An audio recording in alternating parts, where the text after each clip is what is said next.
Hello everyone, welcome to my channel Learn Math. In this session, we are going to find the value of k when the roots differ by unity.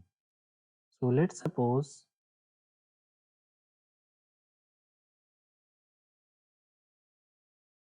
that roots are alpha and beta. Then according to the statement, we can write that beta is equal to alpha plus 1 because the roots differ by unity. Now, standard form of a quadratic equation is given as ax square plus bx plus c is equal to 0.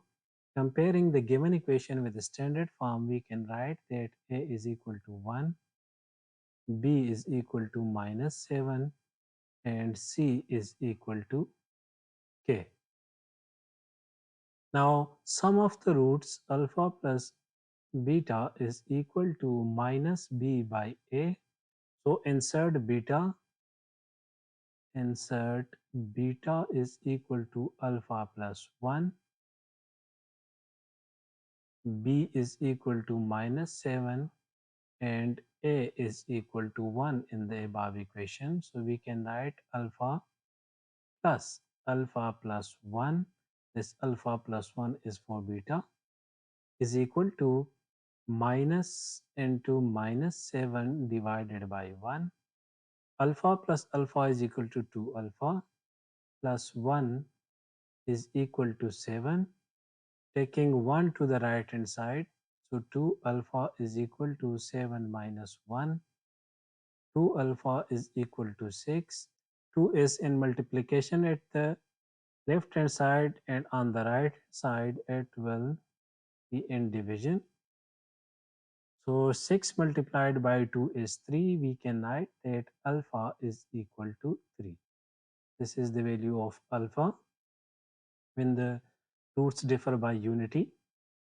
Now we can find the value of beta. Beta is equal to alpha plus 1. Insert alpha is equal to 3. So beta will be 3 plus 1, and beta is equal to 4. So now we have the value of alpha and beta. Now we know that product of the roots, which is alpha beta, is equal to c by a. Insert the values of alpha beta, which are 3 into 4 is equal to, insert the value of c, which is k, and value of a, which is 1. 3 multiplied with 4 is 12, is equal to k divided by 1 is k.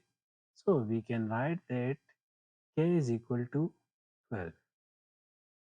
Hopefully this is easy to understand. If you find the video helpful, please like the video, subscribe the channel, and press the bell icon so that you can get notified when a math problem is solved. Thank you.